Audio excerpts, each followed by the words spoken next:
हरे कृष्णा।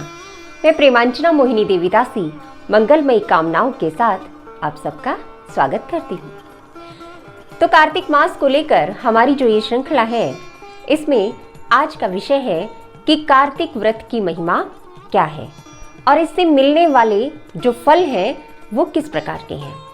तो मेरा आप सबसे निवेदन है कि कृपया इस वीडियो को आप अंत तक देखिए, ताकि भगवान श्री कृष्ण के जीवन से जुड़ी एक रोचक घटना को भी आप जान पाएं। तो आइए आरंभ करते हैं। ऐसा बताया जाता है कि कार्तिक व्रत से मिलने वाले जो फल हैं वो इतने अधिक प्रभावी होते हैं कि उनका कभी भी ह्रास नहीं होता, यानी कि अक्षय फल की प्राप्ति होती है। और यहाँ तक कहा जाता है कि इनसे मिलने वाले जो फल हैं उनकी तुलना अश्वमेघ यज्ञों से मिलने वाले फलों से भी अधिक है। पद्म पुराण में तो यहाँ तक कहा गया है कि यदि कोई कार्तिक व्रत से मिलने वाले फल को यदि अपने पितरों को अर्पित करता है तो उनके पितर जो हैं वो यदि नरक में भी हो तो उन्हें वैकुंठ लोक की प्राप्ति हो जाती है। ये तो कर्म कांड की बात है कि यदि हम किसी फल की इच्छा से कोई कार्य करें और हमें उसका फल प्राप्त हो जाए, तो हम देखते हैं कि इससे जो व्रत है उससे धर्म, अर्थ, काम, मोक्ष यानी चारों पुरुषार्थ की प्राप्ति बड़ी ही आसानी से हो जाती है।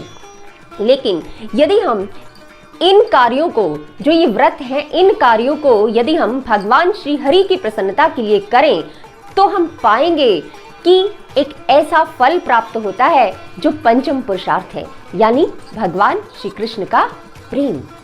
यदि हम इन्हें केवल और केवल भगवान श्री हरि के निमित्त करें तो कुछ ऐसा फल प्राप्त होता है कि जो भगवान है वो अपने आप को भक्त के लिए समर्पित कर देते हैं। ऐसी ही एक कथा जो है वो पद्म पुराण में हमें प्राप्त होती है। तो गौड़ीय वैष्णव संप्रदाय के एक महान आचार्य श्री सनातन गोस्वामी अपने ग्रंथ हरि भक्ति विलास में कार्तिक व्रत की महिमा को दर्शाने वाली एक कथा जो पद्म पुराण से उद्धृत करते हैं। वो लिखते हैं कि एक बार जो सत्यभामा जी हैं वो भगवान श्री कृष्ण की प्रिय पत्नी हैं। तो वो एक बार भगवान श्री कृष्ण से पूछती हैं कि हे प्रभु, आपकी तो 16,108 रानियां हैं, मैंने ऐसा कौन सा पुण्य कर्म किया या फिर मेरा ऐसा कौन सा भाग्य उदित हुआ कि मैं आपकी सर्वाधिक प्रिय रानी बन गई।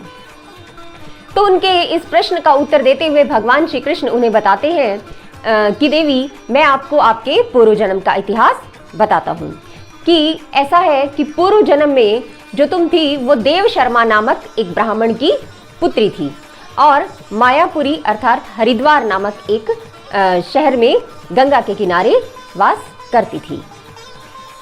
तो जो देव शर्मा था वो पठन पाठन, यजन याजन इत्यादि अपना जो ब्राह्मण उचित कार्य है वो करता था।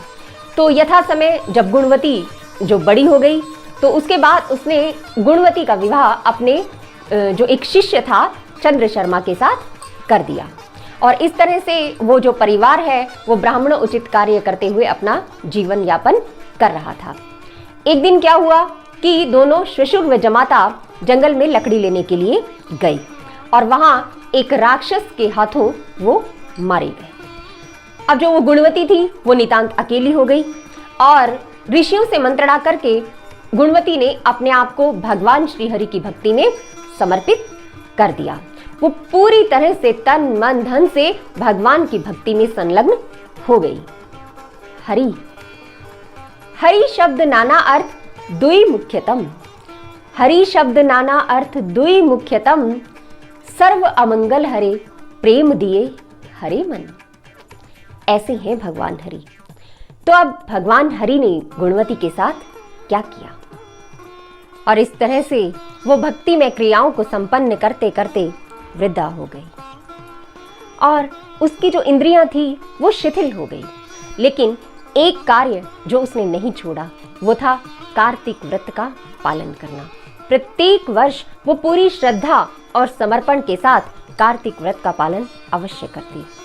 एक दिन कार्तिक मास में ही जब वो गंगा स्नान के लिए गई तो शीतल जल में स्नान करते करते उसकी जो आत्मा थी वह शरीर रूपी पिंजरे से मुक्त हो गई। और भगवान श्री हरि ने क्या किया? भगवान श्री हरि ने कार्तिक व्रत के फल स्वरूप उसे सामीप्य मुक्ति प्रदान की। उसे भगवान के धाम में भगवान के निकट स्थान मिला और भगवान की सेवा मिली।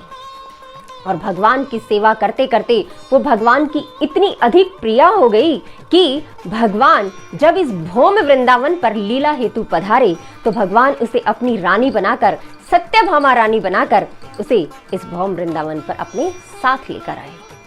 तो ऐसी है इस कार्तिक व्रत की महिमा। यह है कार्तिक व्रत करने का फल। तो कार्तिक मास में वैसे तो करने के लिए बहुत अधिक विधि निषेध हैं, लेकिन जो 5 कार्य कुछ ऐसे हैं कि जिन्हें हमें अवश्य ही संपन्न करना चाहिए। तो वो कौन कौन से हैं? वो है सबसे पहले प्रातः स्नान, तत्पश्चात हरि जागरण, उसके बाद तुलसी सेवनम, उसके बाद दीप दानम और फिर अंत में उद्यापनम। तो ये कुछ 5 कार्य हैं जो कार्तिक मास में हमें अवश्य ही संपन्न करने चाहिए, पूरे नियम के साथ और पूरे विधि विधान के साथ संपन्न करने चाहिए, ताकि हम कार्तिक मास का जो है पूरा फल प्राप्त कर सकें।